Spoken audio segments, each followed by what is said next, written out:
আসসালামু আলাইকুম। এখন আমরা কথা বলবো VLDL মেটাবলিজম নিয়ে। Very low density lipoprotein metabolism, VLDL। First of all আমাদের একটা লিভার সেল করবে কি? ফার্স্ট অফ অল আমাদের একটা অ্যাপোপ্রোটিন প্রডিউস করবে, যেটার নাম হচ্ছে ApoB100। কাইলোমাইক্রনের বেলা আমরা দেখেছিলাম যে এন্টারোসাইট প্রডিউস করছিল অ্যাপোপ্রোটিন B48, বাট লিভারের ক্ষেত্রে আমাদের হচ্ছে VLDL এর ক্ষেত্রে কী হবে, লিভার এসে একটা প্রোটিন তৈরি করবে যেটা হচ্ছে অ্যাপোপ্রোটিন B100। আবার আমরা দেখলাম যে যখন আমরা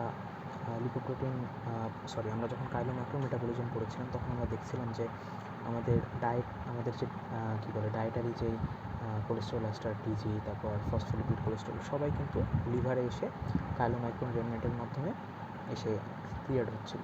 তো সেখান থেকেই যেহেতু লিভারে এরা জমা আছে, লিভার থেকে কোলেস্টেরল, এস্টার, তারপর টিজি, তারপর হচ্ছে ফসফোলিপিড, কোলেস্টেরল, এরা আর এই অ্যাপোপ্রোটিন B100 যেটা আমাদের লিভার সেল দিয়ে তৈরি হচ্ছিল, তারা একত্রে এসে আগের মতোই নাসেন্ট VLDL তৈরি করবে। এখন এই নাসেন্ট VLDL এর একটা বিশেষত্ব আছে, এখানে টিজি এর পরিমাণ বেশি, কোলেস্টেরলের পরিমাণ কম। কোলেস্টেরল বলা হয়ে থাকে, কোলেস্টেরল আর টিজি এদের অনুপাতটা হচ্ছে 1:5, এবং এখানেও ঠিক একই রকম মাইক্রোজোমাল ট্রাইগ্লিসারাইড ট্রান্সফার প্রোটিন MTP এনজাইমটা কাজ করবে। এখন যে নাসেন্ট VLDLটা তৈরি হলো, এটা তো লিভারে তৈরি হয়ে এরা কী হবে, এরা সাইনোসয়েডে ফ্রি হয়ে যাবে, তাই কি না? সাইনোসয়েড থেকে এরা জেনারেল সার্কুলেশনে যাবে।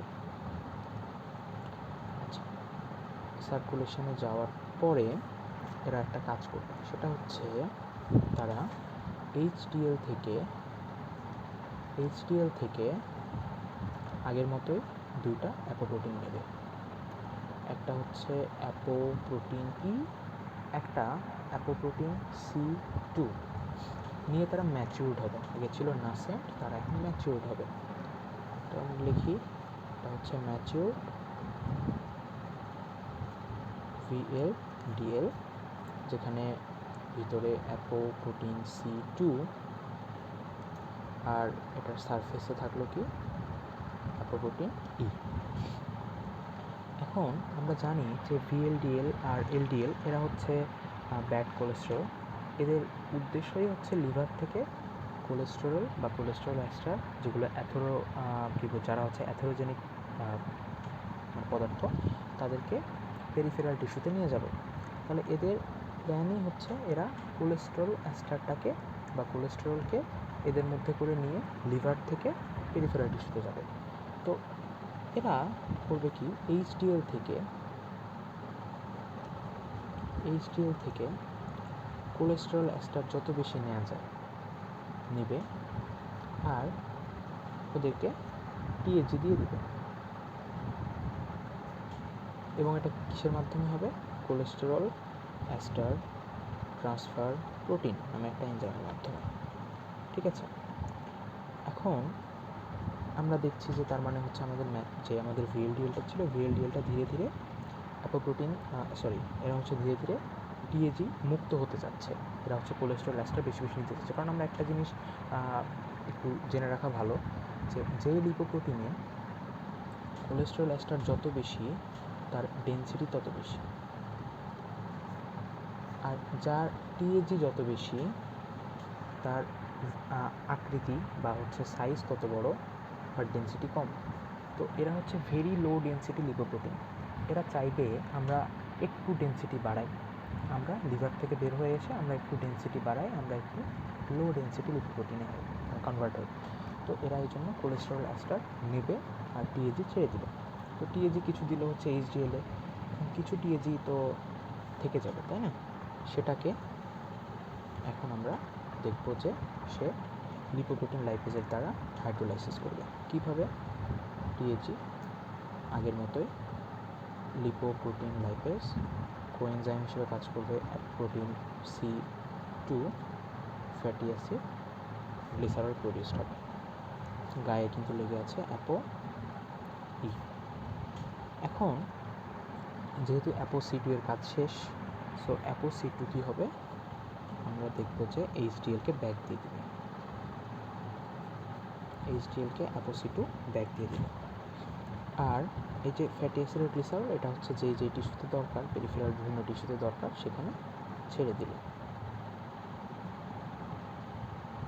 ছেড়ে দেওয়ার পর এখানে আমরা দেখব যে সে কোলেস্টেরল এস্টার নিচ্ছে, সে হচ্ছে ট্রাইগ্লিসারাইড কিছুটা হচ্ছে এইচডিএলকে দিচ্ছে, কিছুটা সে হাইড্রোলাইসিস করছে। তার মানে তার মধ্যে এখন আগে যেটা ছিল যে কোলেস্টেরলের পরিমাণ ছিল কম, টিজির পরিমাণ ছিল বেশি, সেটা এখন উল্টো ঘটনাটা ঘটবে। এখানে এখন যেটা হবে সেটা হচ্ছে, আচ্ছা এখানে একটা কথা হলো, সেটা হচ্ছে আমাদের টিএজি যেহেতু ভেঙে গেল, তার মানে টিএজি প্রায় মানে বেশিরভাগ টিএজি আমাদের হচ্ছে নষ্ট, বা আমাদের বিভিন্ন দিকে এরা হচ্ছে ডিস্ট্রিবিউট করে দিয়েছে।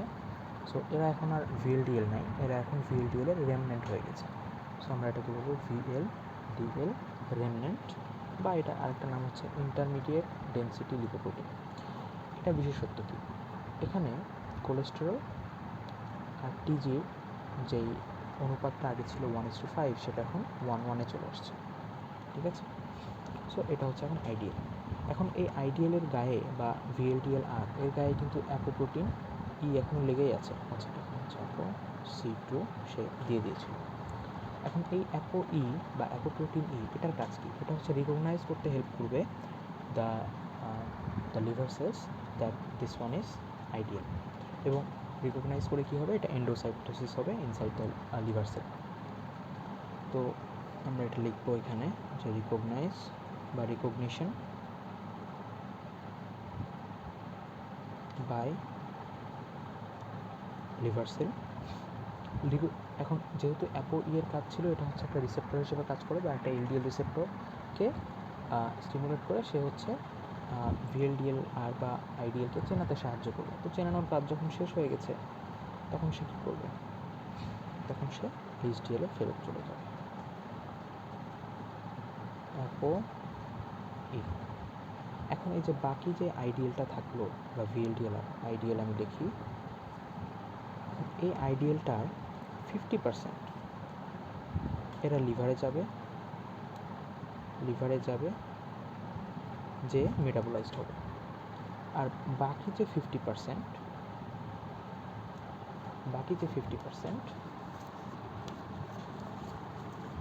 এখানে লিখি, তো এই আইডিয়ালে 50% কিন্তু লিভারে যাবে এবং হচ্ছে মেটাবোলাইজড হবে, আর বাকি 50% হবে কি, এরা হচ্ছে হেপাটিক লাইপেজ এনজাইমের দ্বারা এলডিএলে কনভার্ট হবে। তো আমি একটু যদি শুরু থেকে আবার একটু রিক্যাপ করি, ভিএলডিএল এর মেটাবলিজম আমরা করছি। ফার্স্ট হচ্ছে লিভার থেকে অ্যাপো বি100 নামে একটা অ্যাপোপ্রোটিন একটা প্রডিউসড হবে, সেটা লিভারেরই cholesterol ester, TG, phospholipids, cholesterol, free cholesterol, এগুলোকে এক জায়গায় করে একটা ভিএলডিএল তৈরি করবে, নাসেন্ট ভিএলডিএল, যেটা মাইক্রোজোমাল ট্রাইগ্লিসারাইড ট্রান্সফার প্রোটিনের মাধ্যমে। এবং এখানে কোলেস্টেরল আর টিজির যেই অনুপাত সেটা 1:5। এবং এটা যেহেতু লিভারে তৈরি হলো, এটা এখন সাইনোসয়েডে যাবে, দেন হচ্ছে সাইনোসয়েড থেকে জেনারেল সার্কুলেশন আসার পরে এইচডিএল থেকে অ্যাপো ই এবং অ্যাপো সি2 প্রোটিন নিয়ে ম্যাচিওর্ড হওয়ার পর কী হবে, সে হচ্ছে যত বেশি সম্ভব টিএজি এইচডিএলকে দিয়ে দিবে, আর যত বেশি সম্ভব কোলেস্টেরল এস্টার নিজে নিয়ে নেবে। নেওয়ার পরে এখন টিএজি, যেটুকু টিএজি বাকি ছিল, সেটা এখন লিপোপ্রোটিন লাইপেজের দ্বারা ডিসোসিয়েট হবে বা হাইড্রোলাইজড হবে হয়ে ফ্যাটি অ্যাসিড এবং যেই গ্লিসারলটা আছে, এটা হচ্ছে পেরিফেরাল যে টিস্যুতে দরকার সেই টিস্যুতে যে চলে যাবে। আচ্ছা, আর অ্যাপো সি2 এর যেহেতু কাজ শেষ হয়ে গেল, সেটা এখন আবার এইচডিএলে ফেরত চলে যাবে। যাওয়ার পরে এটা এখন কী হবে, ভিএলডিএল রেমনেন্ট তৈরি হলো, কারণ টিএজি ছিল, কারণ হচ্ছে যেহেতু টিএজি একটা বড় একটা পোর্শন আপনার হচ্ছে মানে কনস্টিটিউট করতো অফ দি ভিএলডিএল, সেটা যেহেতু এখন চলে গেছে, সো এটা এখন আর ভিএলডিএল নাই, এটা এখন কী হয়ে গেছে, এটার এখন ডেন্সিটি বেড়ে গেছে, সো এটা এখন ভিএলডিএল রেমনেন্ট বা ইন্টারমিডিয়েট ডেন্সিটি লিপোপ্রোটিন বা আইডিয়ালটা কী হবে, এটা হচ্ছে হেপাটিক যে সেল দ্বারা হচ্ছে রিকগনাইজড হবে, এবং তারা হচ্ছে লিভার সেল বা যারা যেই লিভার সেল বা যেই হেপাটোসাইট আছে, হেপাটোসাইট দিয়ে সে হচ্ছে মেটাবোলাইজড হবে। আর 50% ক্ষেত্রে মানে যে আইডিয়ালটা হবে 100টা আইডিয়ালের মধ্যে হচ্ছে 50টার মতো লিভারে যাবে, যে হচ্ছে মেটাবোলাইজড হবে, আর 50টার মতো এরা হেপাটিক লাইপেজ দিয়ে এলডিএল পরিণত হবে। Thank you.